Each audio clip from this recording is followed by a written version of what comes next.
Hello friends, study with Krishna channel में एक बार आपका फिर स्वागत है। पिछले वीडियो में हमने संविधान में अनुच्छेद 5 से लेकर के अनुच्छेद 11 तक नागरिकता संबंधी क्या प्रावधान है उन पर डिस्कस किया था और दो चीज़ें हमने आपको बताई थी कि जो संविधान में अनुच्छेदों के अंतर्गत नागरिकता के प्रावधान दिए गए हैं वो सिर्फ उन लोगों की पहचान करते हैं जो संविधान के शुरू होते समय यानी 26 जनवरी 1950 को भारत के नागरिक बन जाएंगे। तो वो सभी लोग तो भारत के नागरिक बन गए।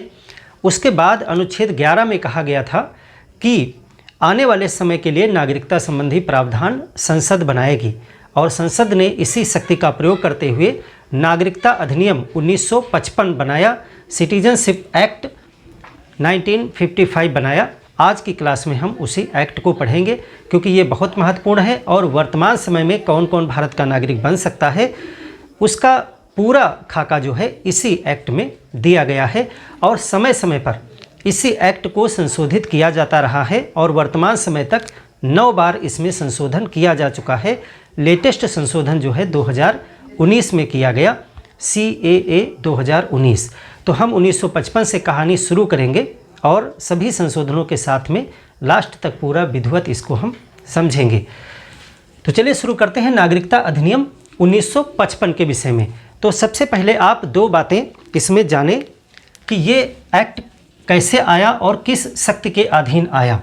तो सबसे पहले हम संविधान का एक अनुच्छेद का यहाँ पर वर्णन करेंगे। संविधान के अनुच्छेद 11 का रेफरेंस दिया जाएगा आपको कि 11 में क्या कहा गया है। अनुच्छेद 11 में जो है नागरिकता संबंधी विधि बनाने की शक्ति संसद को है। इसमें जो है यही कहा गया कि नागरिकता संबंधी विधि बनाने की शक्ति किसके पास है? संसद बनाएगी। और संसद ने अपनी इसी शक्ति का प्रयोग करते हुए 1955 में संसद ने जो है 1955 में एक विधि बनाई और वो आगे जो है नागरिकता अधिनियम बन गया। भारतीय नागरिकता से संबंधित जो है ये अधिनियम है नागरिकता अधिनियम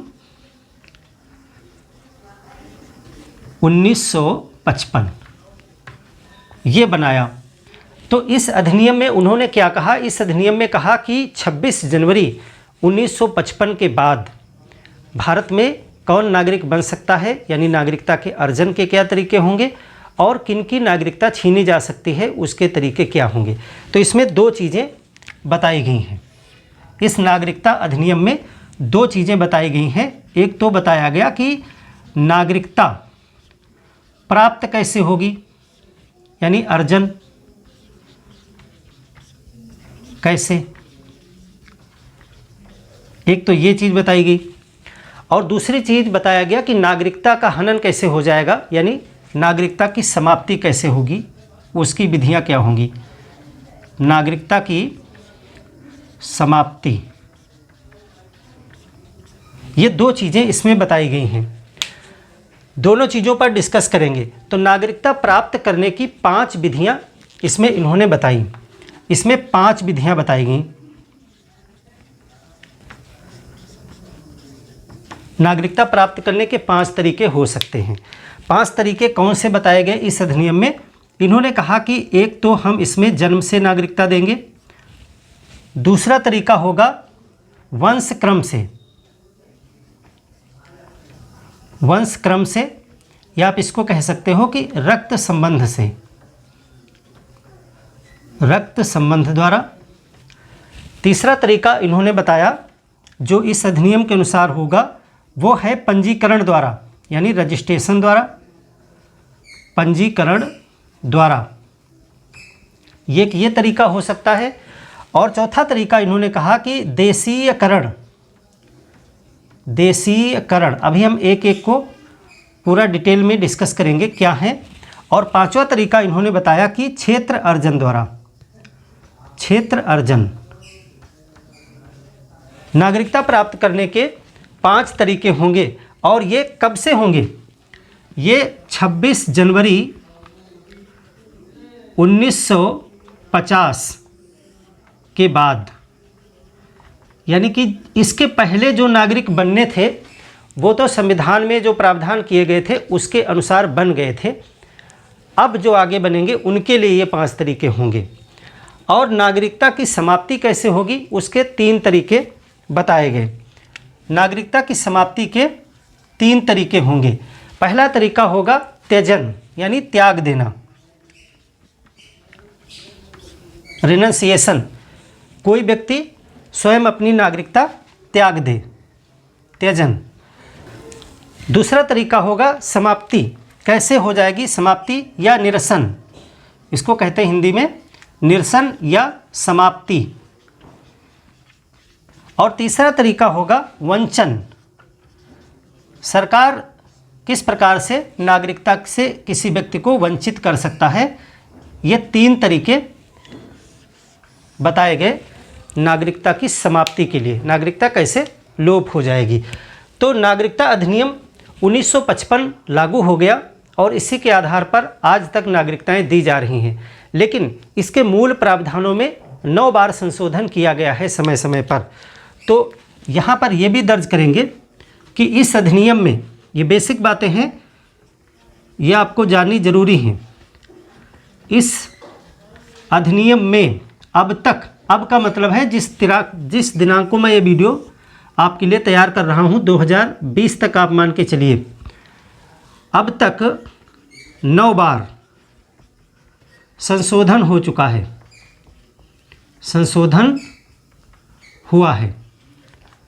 और हर बार जब संशोधन हुआ तो एक नागरिकता संशोधन अधिनियम पारित किया गया, यानी हर बार एक नया एक्ट लाया गया और उस एक्ट में कुछ संशोधन करके इसको बदला गया है। लेकिन मूल रूप से अभी नागरिकता अधिनियम 1955 ही लागू है, उसी को बार बार संशोधित किया गया है। हो सकता है भविष्य में संसद कभी कुछ ऐसा प्रावधान करे कि बिल्कुल फ्रेश एक नया एक्ट बना दे और फिर पूरी तरीके से इसको समाप्त भी कर दे, ऐसा भी उसके पास शक्ति है। एक चीज़ और याद रखिएगा, जब जब इसमें संशोधन किए जाते हैं, किसी भी विधि में जब संशोधन किया जाता है तो संशोधन के दिनांक से ही वो संशोधन लागू होता है। उसके पहले अगर उससे कोई कार्य हो चुका है वो परिवर्तित नहीं किया जाता है, ये तरीका होता है। जैसे कि जब ये 1955 में बना था एक्ट, तो इसमें अगर कहा गया था कि जन्म से जो बात की गई थी उसमें कहा गया था कि जो भी बच्चा भारत की धरती पर यानी भारत के राज्य क्षेत्र में जन्म लेगा वो भारत का नागरिक बन जाएगा। लेकिन आगे चल कर के इसमें बहुत से प्रॉब्लम्स आने लगे कि कभी कभी ऐसा होता है कि कोई व्यक्ति यहाँ पर अगर आया, टूरिस्ट है या किसी अन्य तरीके से भारत में आया और उसकी संतान यहाँ पर पैदा हो गई, तो उसको भारत की नागरिकता का हक हो जाता था, क्योंकि इस एक्ट में लिखा था कि जिसका जन्म भारत में होगा तो उसको नागरिकता मिल जाएगी। तो फिर इसमें आगे चल के संशोधन किए गए, इसमें बहुत सी चीज़ें घटाई बढ़ाई गई, लेकिन जो भी परिवर्तन किया गया वो उस तारीख से ही लागू हुआ। पीछे जिनको नागरिकता मिल गई उनके में संशोधन नहीं होगा, ये चीज़ हमेशा आप याद रखेंगे। तो इसमें 9 बार संशोधन हुआ है। 9 आपको वर्ष एक नोट्स में डाल लीजिए, रटने की ज़रूरत नहीं है, लेकिन नोट्स में रहेंगे तो आपको ऑटोमेटिक याद हो जाएंगे। 1955 में तो ये बना ही, उसके बाद इसमें 1957 में संशोधन हुआ, उसके बाद 60 में हुआ, फिर जो है 85 में हुआ, 86 में हुआ, 92 में हुआ, फिर 2003 में हुआ, फिर 5 में, फिर 15 में और लास्ट जो हुआ वो 2019 में हुआ। 19 कितना हो गया देखिए, 1 2 3 4 5 6 7 8 9 बार सिटीजनशिप अमेंडमेंट एक्ट लाए गए हैं। तो इन सब के संशोधन के साथ में हम पढ़ेंगे। अभी हम जब इस नागरिकता अधिनियम 1955 को पढ़ेंगे तो इसमें जब जब जहाँ पर जो चीज़ें घटाई बढ़ाई गई हैं उनको हम साथ में समझते हुए चलेंगे। लेकिन ये लास्ट के बहुत महत्वपूर्ण है, 2015 वाला और 2019 वाला, क्योंकि इसमें कुछ ऐसे प्रावधान किए गए हैं जो बड़े हैं और जो आपके एग्ज़ाम के दृष्टिकोण से वर्तमान समय में बहुत महत्वपूर्ण है। तो उनको हम अलग से एक क्लास में डिस्कस करेंगे 2015 और 2019 के करंट वाले में। लेकिन बाकी जो संशोधन है वो इसी में हम बताते हुए चलेंगे। तो चलिए शुरू करते हैं कि नागरिकता अधिनियम 1955 क्या कहता है, इस पे बात करते हैं। नोट्स आप ज़रूर बनाते रहें। हमेशा याद रखिए कि कंपटीशन की तैयारी जिस एग्ज़ाम के लिए आप कर रहे हैं उसमें लिखना एक तैयारी का बहुत महत्वपूर्ण अंश है। पुस्तकें आपको उतना लाभ नहीं पहुंचा सकती हैं जितना कि अगर आप अपने हाथ से कुछ भी लिखते हैं, वो परमानेंट हो जाता है आपके माइंड में। उसको बार बार आप पढ़ते हैं, लिखते हैं, वो ज़्यादा सटीक रहता है। तो इसलिए लिखने की एक आदत ज़रूर डालें। तो नागरिकता अधिनियम 1955, इसमें सबसे पहले वाले खंड पर हम बात करेंगे नागरिकता अर्जन के तरीके। नागरिकता अर्जन जो पहला भाग है, कितने तरीके हैं? 5 तरीके होंगे इसमें। अभी हम आपको 5 तरीकों के नाम आपको लिस्टिंग करवा दिया है। अब हम एक एक तरीके पर बात करेंगे। तो सबसे पहला तरीका जिसको कहा गया कि जन्म से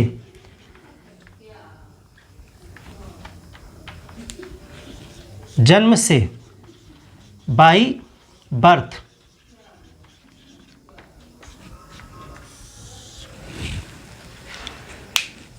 देखिए, जब 1955 में ये एक्ट लाया गया, उस समय कहा गया कि जो भी व्यक्ति या जो मतलब शिशु बच्चा, जो भी बच्चा भारत के क्षेत्र में जन्म लेगा वो भारत का नागरिक होगा। 26 जनवरी 1950 के बाद की बात की जा रही है। तो इसमें हम वर्ष डाल करके लिखेंगे ताकि आपको समझने में आसानी रहे कि जब 1955 में ये लागू किया गया था तब क्या बात कही गई थी, और फिर हम संशोधन जब किया गया है वो भी लिखेंगे। तो 1955 में कहा गया था कि 26 जनवरी 1950 के बाद,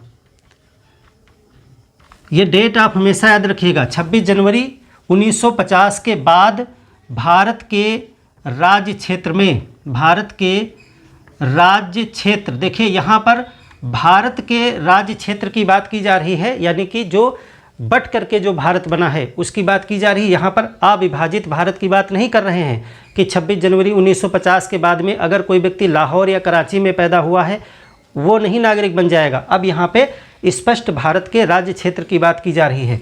26 जनवरी 1950 के बाद में भारत के राज्य क्षेत्र में जन्म लेने वाला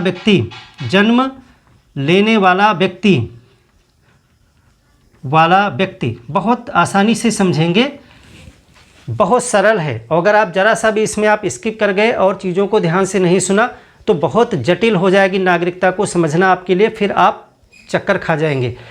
तो 1955 में सिर्फ इतना कहा गया था कि 26 जनवरी 1950 के बाद भारत के राज्य क्षेत्र में जन्म लेने वाला व्यक्ति, यानी कि जन्म के आधार पर।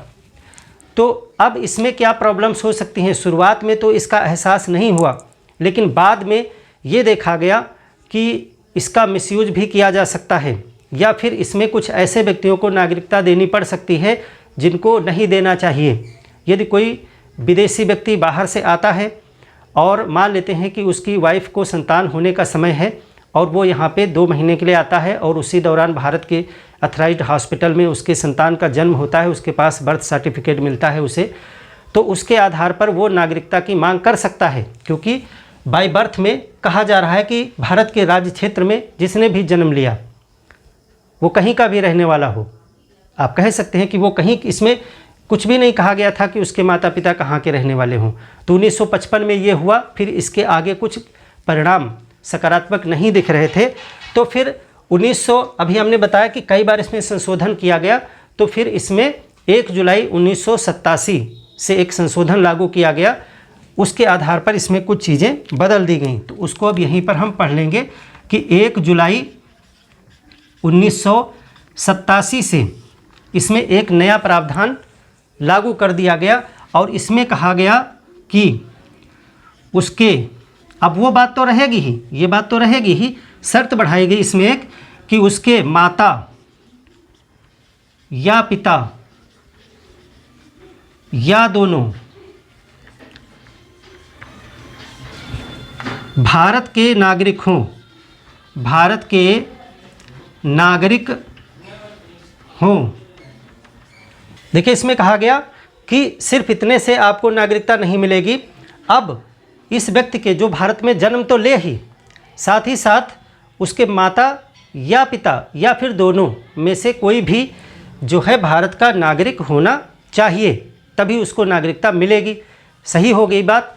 लेकिन इसके भी आगे दुष्परिणाम आना शुरू हो गए, यानी इसमें भी एक कमी थी, और वो कमी ये थी कि यदि इनमें से कोई भी एक व्यक्ति भारत का हो, जैसे मान लेते हैं कि बांग्लादेश या पाकिस्तान से कोई व्यक्ति आया यहाँ पर और यहाँ पर उसने शादी कर ली, स्त्री हो या पुरुष हो, यहाँ पर आकर के उसने शादी कर ली और उसके बाद में उनकी कोई संतान हुई, तो इसमें अब शर्त पूरी हो जा रही है कि जन्म भी लिया भारत में और उसके माता या पिता में से एक जो है वो भारत का भी है, स्त्री हो या पुरुष कोई एक तो है ही, तो उसको नागरिकता देनी है।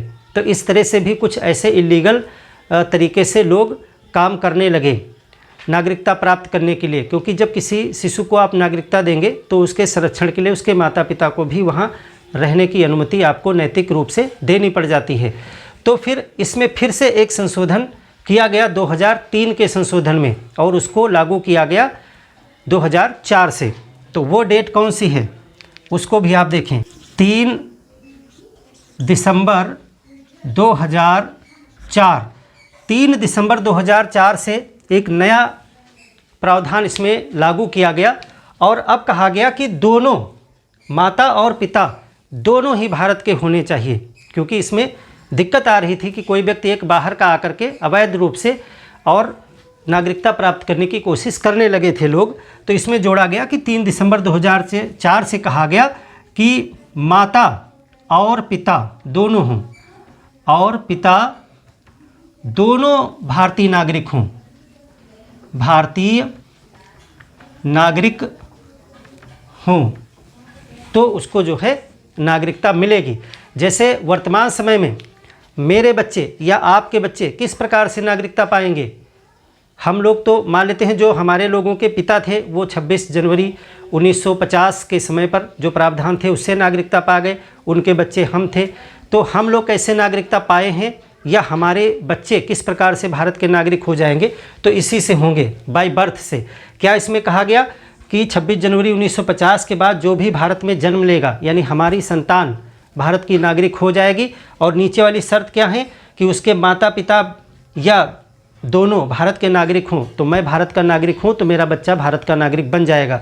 अगर मेरी वाइफ भारत की नागरिक नहीं है तो तीसरी शर्त भी आ गई है कि माता और पिता दोनों भारतीय हों, यानी कि अब पति और पत्नी दोनों का भारतीय होना जरूरी है, तभी उसका बच्चा जो है भारत का नागरिक बनेगा। लेकिन इसमें दिक्कत हो सकती थी, तो इसमें एक प्रावधान ये जोड़ा गया, क्योंकि कुछ लोग विदेशों में शादी करते हैं, तो इसमें यह जोड़ दिया गया कि अगर लीगल रूप से शादी है, यानी कि अगर एक भारतीय है तो दूसरा अवैध प्रवासी नहीं होना चाहिए, यानी वो भारत में लीगल तरीके से आया हुआ व्यक्ति होना चाहिए। तो इसमें कहा गया माता और पिता दोनों भारतीय हों, अथवा अगर दोनों भारतीय नहीं हैं, अथवा यदि एक भारतीय है, एक भारतीय है तो दूसरा अवैध प्रवासी न हो, अवैध प्रवासी नहीं हो, यानी कि वो भारत में विधिक दस्तावेज के साथ में आया हो, बाकायदा उसके पास पासपोर्ट, वीज़ा, लीगल डॉक्यूमेंट्स जो होते हैं वो होने चाहिए, तभी उसको अवैध प्रवासी नहीं माना जाएगा। अवैध प्रवासी कौन होता है? अवैध प्रवासी वो व्यक्ति होता है जो भारत में रह रहा है या भारत के राज्य क्षेत्र में यात्रा कर रहा है, लेकिन उसके पास कोई भी विधिक दस्तावेज नहीं है, लीगल डॉक्यूमेंट्स नहीं है, पासपोर्ट नहीं है, वीज़ा नहीं है, तो वो अवैध प्रवासी है। या फिर उसके दस्तावेजों की तिथि सीमा जो है वो ख़त्म हो गई है, मान लेते हैं उसके पास 2 साल का वीज़ा था और वो समाप्त हो चुका है, और उसके बाद भी वो भारत में रह रहा है या यात्रा कर रहा है, तो फिर वो अवैध प्रवासी माना जाएगा। तो अगर उनमें से कोई भी एक अवैध प्रवासी है तो फिर उसका बच्चा भारत में जन्म लेगा तो उसको नागरिकता नहीं दी जाएगी। तो ये तीनों चीज़ें आपको याद रखनी है। तो वर्तमान में क्या हो जाएगा, वर्तमान में इन तीनों शर्तों को मिला करके बन जाएगा कि 26 जनवरी 1950 के बाद में भारत में कोई भी बच्चा अगर जन्म लेता है जिसके माता या पिता या दोनों भारतीय नागरिक हों, और यदि इनमें से कोई एक भारतीय नहीं भी है तो फिर वो अवैध प्रवासी ना हो। अब सारी चीज़ें तो लागू है ना, तो सभी चीज़ें एक में मिला के आप बताओगे वर्तमान में सिचुएशन क्या है। और जो चीज़ जहाँ से लागू की गई है वो पीछे वाले केसेस पे इफ़ेक्ट नहीं करेगी। यानी अगर 2004 के बाद में ये चीज़ आई है तो जिनको 87 से लेकर 2004 के बीच में सिर्फ 2 प्रावधान पे नागरिकता मिल गई है, उन पे इफ़ेक्ट नहीं पड़ेगा। यहाँ से इफ़ेक्ट पड़ेगा जो आगे आएंगे अब, ठीक है।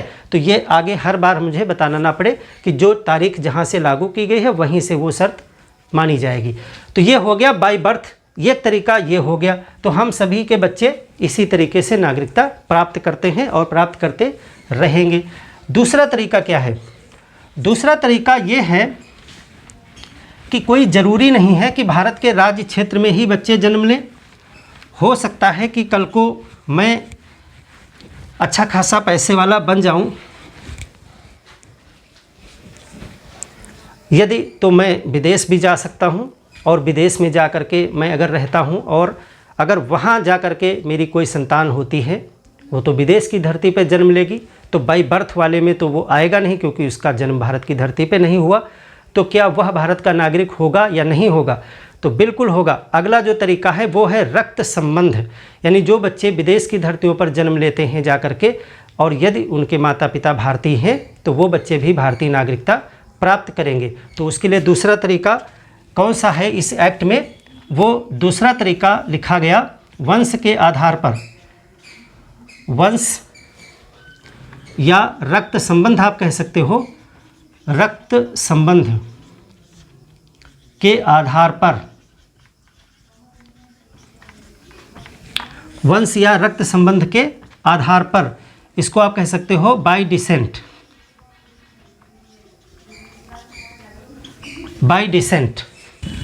अब इस वाले बिंदु में भी 3 बार चीज़ें जोड़ी घटाई गई हैं, तो उनको समझते हुए चलेंगे। सबसे पहले हम देखें कि जब 1955 में एक्ट बना था तब क्या कहा गया था। 1955 में जब एक्ट बना था तब इसमें कहा गया था कि यदि कोई व्यक्ति विदेश में जन्म लेता है और उसका पिता भारतीय है तो वह भारत का नागरिक माना जाएगा।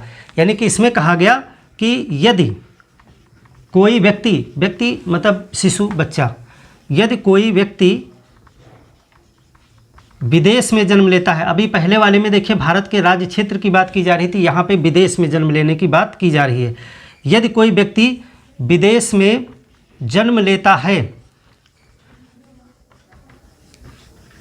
और अब सिर्फ जन्म लेने की बात नहीं है, और उसका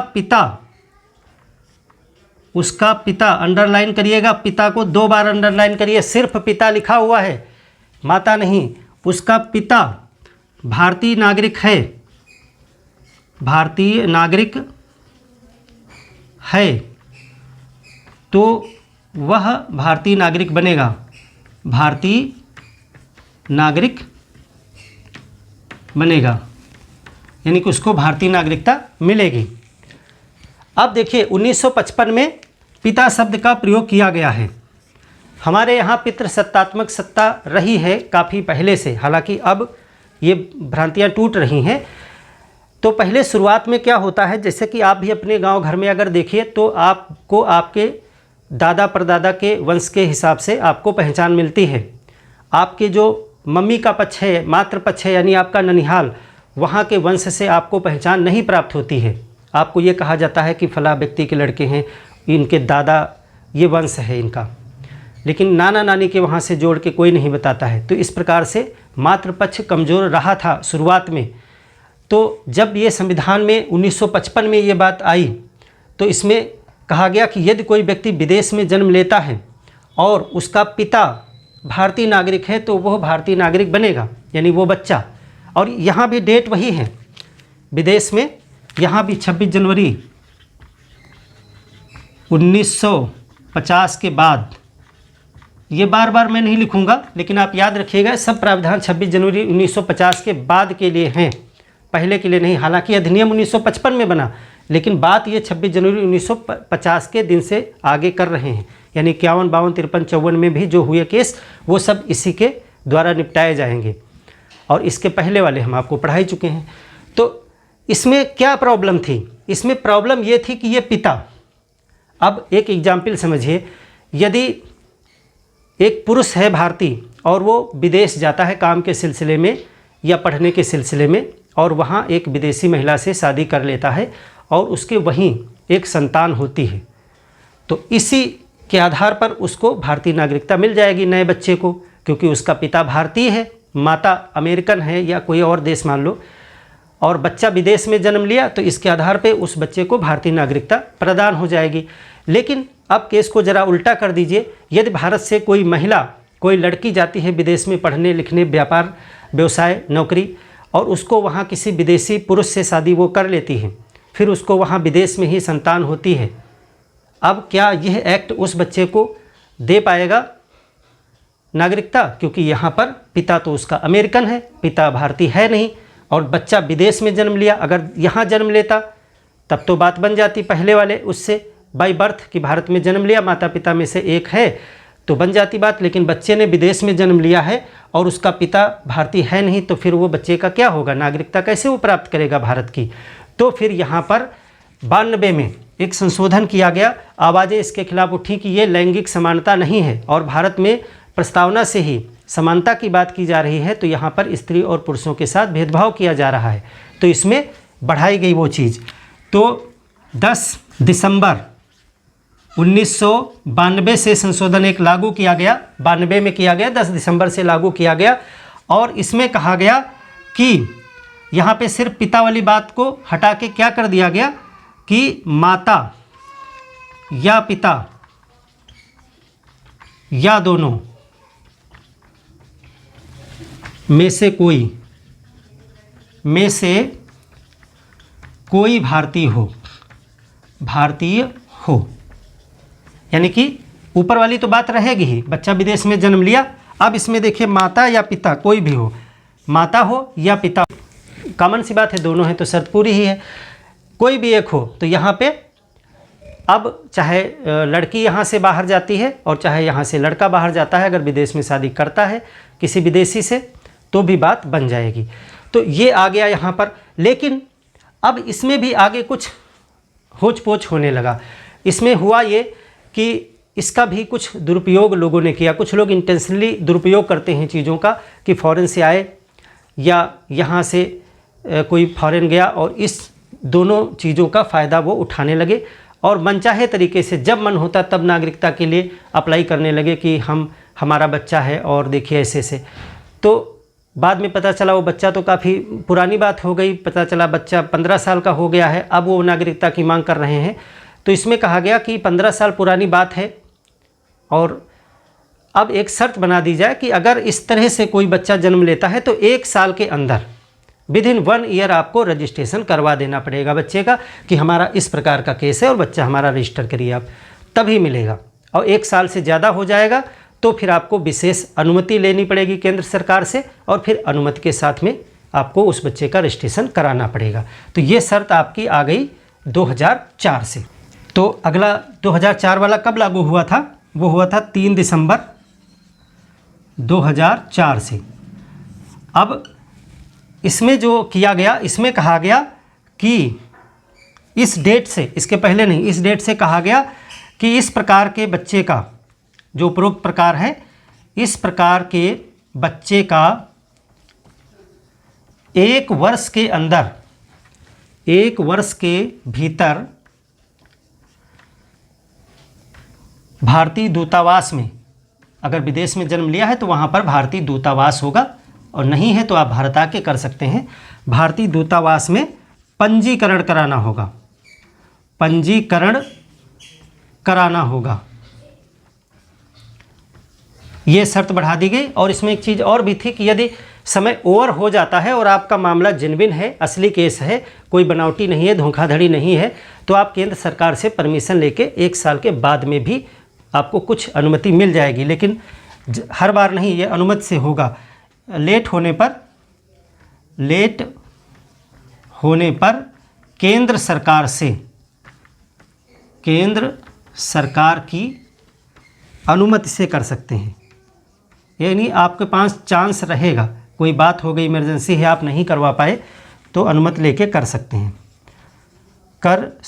हैं, यानी अब इसमें क्या होगा, जो जेन्युइन केस होंगे वो जब 1 साल के बाद प्रयास करेंगे तो उनके केस को देखा जाएगा क्या मामला है। अगर सच्चाई है उसमें तो बाद में भी अनुमति दे दी जाएगी। हमारा अगर नागरिक है हमारे देश का, वो अगर बच्चा है तो हम उसको बिल्कुल स्वीकार करेंगे। तो 2004 से ये प्रावधान आ गया। फिर मैं उस बात को दोहरा दूं कि जो प्रावधान जिस डेट से आ रहा है वो उसके आगे लागू होगा, पीछे नहीं लागू होगा। पीछे जिसको मिल गया मिल गया। तो ये यहाँ पर कर दिया गया।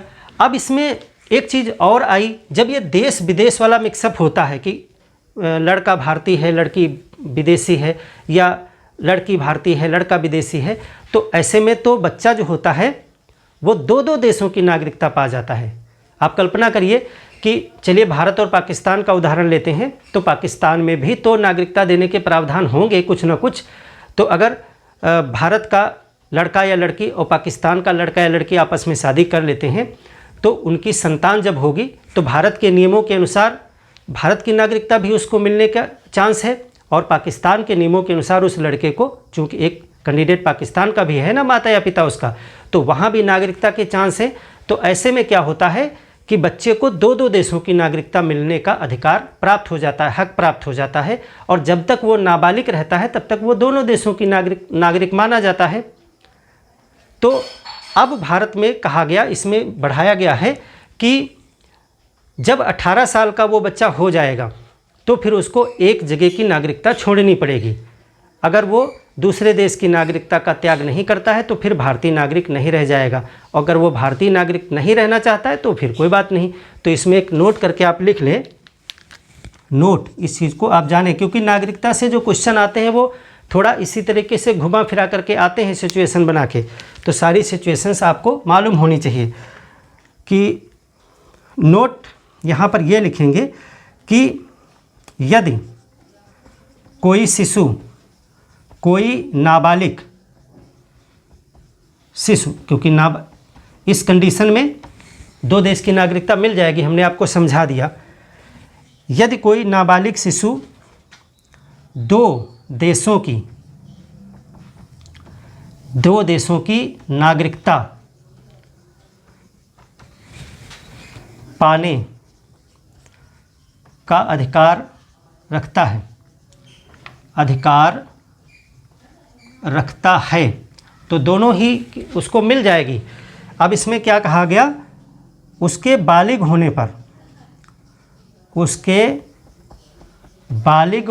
पर, अब बालिग होने की उम्र भारत में 18 वर्ष है, अब दूसरे देश में जो भी हो वहाँ का नियम जाने वो, उसके बालिग होने पर यदि उसे भारतीय नागरिकता चाहिए, अब उसकी मर्जी पर है, भारतीय नागरिकता चाहिए तो दूसरी त्याग करनी पड़ेगी, दूसरी वाली तो दूसरी त्याग करनी पड़ेगी। उसका सर्टिफिकेट आपको देना पड़ेगा कि हमने उसको त्याग दिया है। अब एक और महत्वपूर्ण चीज़ इस वाली विधि में, क्योंकि इसमें एक विदेशी है और विदेश में बच्चा जन्म लिया है, तो फिर इसमें एक शपथ पत्र भी देना पड़ेगा कि वो जो है बच्चा जो है वो दूसरे देश का पासपोर्ट धारण नहीं करता है। तो इसमें एक शपथ पत्र भी देना पड़ेगा। एक शपथ इसमें लिख लीजिए, एक शपथ भी दी जाती है इसमें कि बच्चा दूसरे देश का पासपोर्ट धारण नहीं करेगा, तभी नागरिकता मिलेगी उसको। क्योंकि ऐसे में लोग बहुत फ़ायदा उठाने लगे, 2 देश की नागरिकता का एंजॉय करने लगे थे, इसीलिए धीरे धीरे प्रावधान सुधार किए गए। तो ये दूसरा तरीका हो गया, वंश या रक्त संबंध बाय डिसेंट। तो इसमें देखिए 1955 में कुछ और था, 92 से कुछ और हो गया, फिर 2004 से नियम कठोर किए गए हैं।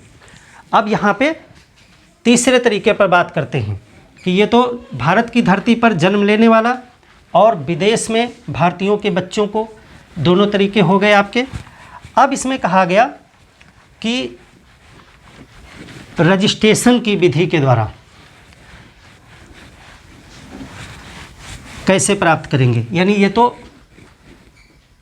2 तरीके हो गए जो आपके एक तो भारत की धरती पर जन्म लेने वाले बच्चों के लिए हो गए, एक विदेश की धरती पर जन्म लेने वाले बच्चों के हो गए, और दोनों में माता पिता जो हैं वो भारतीय थे, कोई ना कोई भारतीय जरूर था।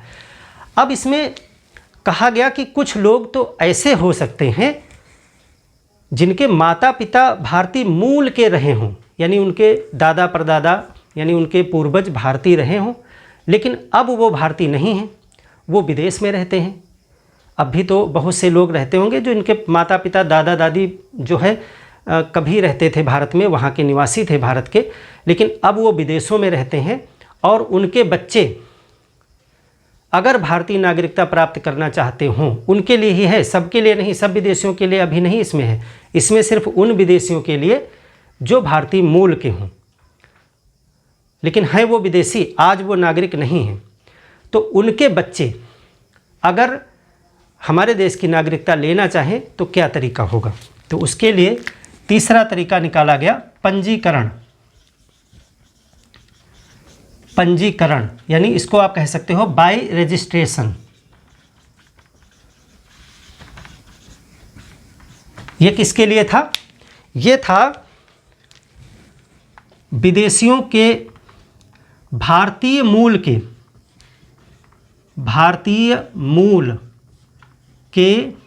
विदेशी, भारतीय मूल के विदेशी, जिनको आप कह सकते हो, देखिए भारतीय मूल के विदेशी, भारतीय मूल के विदेशी कौन लोग होते हैं? इनको कहते हैं PIO, यानी पर्सन ऑफ इंडियन ओरिजिन, जिनकी उत्पत्ति भारत में हुई हो, जिनके पूर्वजों की उत्पत्ति भारत में हुई हो, उसको भारतीय मूल का विदेशी कहा जाता है। विदेशी शब्द इसलिए कह दिया क्योंकि अगर वो भारत का नागरिक होता ही पहले से ही तो फिर पूर्व वाले क्लास में चला जाता ना। यहाँ पे वो किसी भी प्रकार से भारत से संबंधित नहीं है, सिर्फ एक प्रकार से भारत से संबंधित है कि वो भारत की उत्पत्ति का है। जैसे कि आपको पता है कि अंग्रेज़ों के समय में बहुत से लोग अफ्रीका ले जाए गए, बहुत से जगहों पर ले जाए गए काम करने के सिलसिले में, जैसे आप एक गिरमिटिया के विषय में पढ़े होंगे। तो इस तरह से बहुत से लोग विदेशों में गए, फिर वहीं पे रच बस गए, वहीं पे बिजनेस फैला लिया, वहीं पे वो रहने लगे, उनका भारत से नाता ख़त्म हो गया।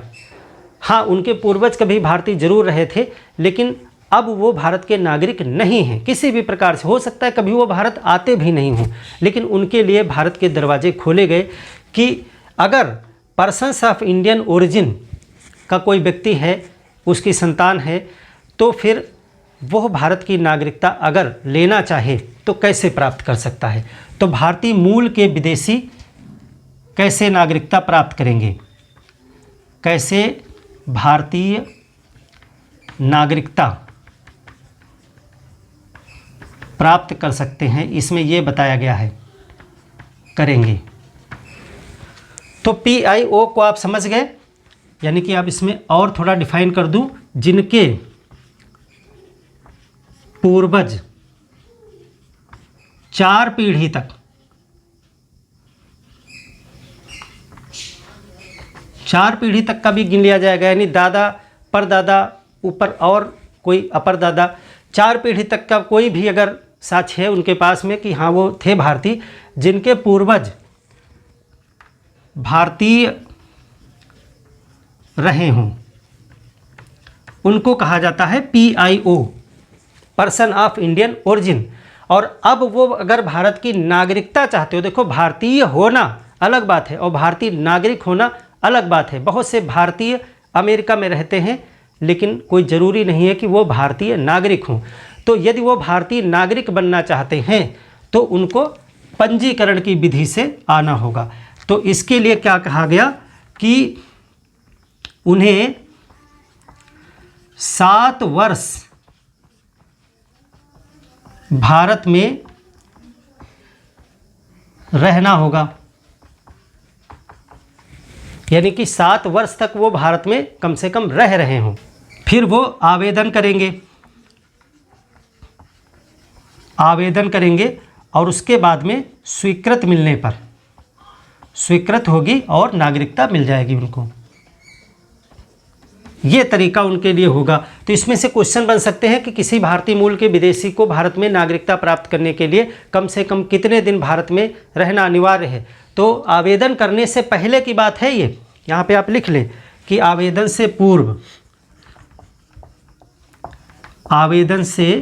पूर्व, क्योंकि नागरिकता प्राप्त करने के बाद में तो वो कह ही सकता है कि मैं रहूँगा ही। तो आवेदन से पूर्व उन्हें 7 वर्ष भारत में रहना होगा, उसके बाद वो आवेदन करेंगे और फिर स्वीकृत मिलेगी और फिर वो नागरिकता प्राप्त कर लेंगे। और इस तरह से जब भी कोई रजिस्ट्रेशन वगैरह से नागरिकता मिलती है तो इसमें शपथ पत्र भी लिया जाता है, भारत के संविधान के लिए निष्ठा और संविधान के पालन की शपथ वगैरह सब दिलाई जाती है। तो वो नॉर्मल चीज़ें हैं आपके लिए, ये आपको जानना है। अब इसी में एक और कैटेगरी आ गई। यदि एक तो हो गया कि अगर ऐसे कोई रहता है भारत में तो ठीक है, मिल गई। अब कभी कभी विदेशियों से कोई शादी हो जाती है और स्पाउस को यानी पति या पत्नी आता है विदेश से, जैसे कोई भारतीय पुरुष है और वो विदेशी महिला से शादी कर ले, तो उस विदेशी महिला को अगर वो भारतीय नागरिक बनवाना चाहता है और वो महिला राजी है तो वो कैसे बनेगी। तो उसको उसमें भी 7 वर्ष के रहने का प्रावधान उसमें भी है, यानी कि वो भी 7 वर्ष तक पहले अपने स्पाउस के साथ में, यानी पति है या पत्नी है जो भी है, भारत में 7 वर्ष तक निवास करे। उसके बाद में यही प्रक्रिया होगी, आवेदन करे, स्वीकृत हो तो नागरिकता मिलेगी। तो एक चीज़ ये हो गई, इसमें कई हैं, एक चीज़ ये हो गई। दूसरी चीज़, भारतीय नागरिक से यानी कि विवाह करने वाला व्यक्ति, देखिए भारतीय नागरिक से, कोई भारतीय नागरिक हो, स्त्री हो या पुरुष, भारतीय नागरिक से विवाह करने वाला व्यक्ति, स्त्री हो या पुरुष हो, कैसे नागरिकता प्राप्त करेगा, कैसे नागरिक बन सकता है, ये बताया गया। वो कैसे बनेगा उसके लिए भी यही है प्रावधान, यही प्रावधान है आवेदन। आवेदन से पूर्व 7 वर्ष निवास करे वो, उसके बाद आवेदन करे और फिर उसके बाद में उसको जब स्वीकृति मिलेगी, आवेदन उसका चेक होगा, फिर वो नागरिक बन जाएगा। ये तरीका होगा उसके लिए। जैसे बहुत से लोगों को आप जानते होंगे कि किस प्रकार से विदेशी महिलाएं भारत में विवाह करके आई और उसके बाद में वो यहाँ रहीं और फिर जो है उनको भारतीय नागरिकता प्राप्त हुई। और देखिए ये जो 7 वर्ष रहने वाला ये होता है, इसमें ये भी होता है कि जब आवेदन करें तो उसके जस्ट पहले 12 महीने से वो भारत में ही रह रहे हों, ऐसा ना हो कि वो अचानक से आ गए। तो इसमें एक ये भी होती है, आवेदन से पूर्व 7 वर्ष का निवास होना चाहिए और आवेदन से तुरंत पहले 12 माह निवास, ये भी होना ही चाहिए। यानी आवेदन से पहले 1 साल से तो आप यहाँ रह ही रहे हों और उसके पहले का 7 वर्ष टुकड़ों में भी हो सकता है कभी कभी आप बाहर गए हों 2-4 महीने के लिए फिर आए हों, तो इस तरह से तो कंटिन्यू आप 12 महीने से भारत में रह रहे हों और टोटल आपकी लिविंग 7 वर्ष होनी चाहिए। उसके बाद जो है आवेदन स्वीकृति और नागरिकता आपको मिल जाएगी। और इस तरह से ये कहा गया कि यदि इस तरह से कोई भी नागरिकता प्राप्त करते हैं, यानी कि जो पंजीकरण से प्राप्त जो भारतीय नागरिक बन जाएंगे, फिर उनके बच्चे कैसे नागरिक बनेंगे? क्या उनके बच्चों को फिर से नागरिकता के लिए आवेदन करना होगा? नहीं, अब तो वो उनके जो अब ऊपर वाले सिस्टम में आ जाएंगे जो बाई बर्थ बताया हमने, क्योंकि अब वो तो भारतीय नागरिक बन गए ना, तो इनके बच्चे अगर होंगे आगे तो फिर वो पहले नंबर पे हमने बता दिया बाई बर्थ, या सेकंड वाले में बाई वंश, जो भी में फिट बैठ जाएंगे उसमें आ जाएंगे। यदि इस स्थिति में कोई लोग नागरिक बनने आते हैं और उनके साथ में नाबालिग बच्चे भी हैं उनके पहले से ही, बाद में अगर बच्चे यहाँ नागरिक बनने के बाद में पैदा होंगे तब तो वो हमारे नागरिकों के बच्चे हो गए तो बन ही जाएंगे। लेकिन अगर नागरिक बनने से पहले ही उनके 2 बच्चे हैं और नाबालिग हैं तो उनका क्या होगा? नाबालिग बच्चे तो आवेदन भी नहीं कर सकते। तो इसी में बढ़ा दिया गया कि यदि इस माध्यम से पंजीकरण के माध्यम से किसी व्यक्ति को नागरिकता दी जाएगी तो उसके नाबालिग बच्चे को भी नागरिकता दे दी जाएगी। हालांकि जब वो बालिग होगा तो फिर वो तय करेगा कि उसको नागरिक रहना है कि नहीं रहना, फिर वो छोड़ भी सकता है या फिर वो रख भी सकता है। तो इसमें एक और चीज़ बढ़ा लीजिए, 2 हो गया। 3 नंबर में यहाँ पे लिख रहा हूँ, 3 यहाँ पे लिखिए कि पंजीकरण से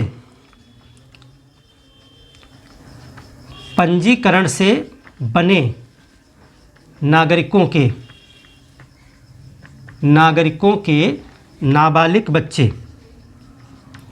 नाबालिग बच्चे भी नागरिक होंगे। क्योंकि मान लिया उसके 2 बच्चे पहले से हैं तो फिर वो भी नागरिक साथ में ही बन जाएंगे। और फिर हम पहले ही बता चुके हैं कि वो 18 वर्ष का होगा तब वो खुद से डिसाइड कर लेगा। और इसके बाद जो आगे बच्चे होंगे तो वो तो या तो भारत की धरती पे जन्म लेंगे, तो पहला सेक्शन हमने बताया कि बाय बर्थ बन जाएंगे, और यदि वो कहीं विदेश में जाके जन्म लेते हैं तो दूसरा वाला भी सेक्शन बता दिया कि विदेश की धरती पे जन्म लिया लेकिन माता पिता भारतीय नागरिक बन चुके थे, उस वंश वाले विधि से बाय डिसेंट उससे बन जाएंगे। और भी इसमें कुछ है, 1-2 लोगों के और प्रावधान है, लेकिन ये 3 चीज़ें मुख्य रूप से आप याद रखेंगे। पंजीकरण से और भी लोगों को नागरिकता देने का प्रावधान किया गया है। अब इसके बाद में जो महत्वपूर्ण है, सबसे महत्वपूर्ण है, जिस पे बहुत ज़्यादा बवाल मचा है, वो है देशीयकरण, नेचुरलाइजेशन से नागरिकता देना। वो एक सबसे ज़्यादा चर्चित जो है मामला है, उसको देखें। क्योंकि जो CAA 2019 में जो मामला आ रहा है वो उसी कैटेगरी में आता है, उसी कैटेगरी में संशोधन किया गया और वही सबसे ज़्यादा चर्चित मामला इस समय है, इसलिए उसे कायदे से आपको समझना है। उसके सारे प्रावधान आपको बहुत अच्छे से आने चाहिए, क्योंकि हम आगे जब CAA 2019 करेंगे तो फिर इस चीज़ को दिमाग में आपके बिल्कुल फिट होना चाहिए।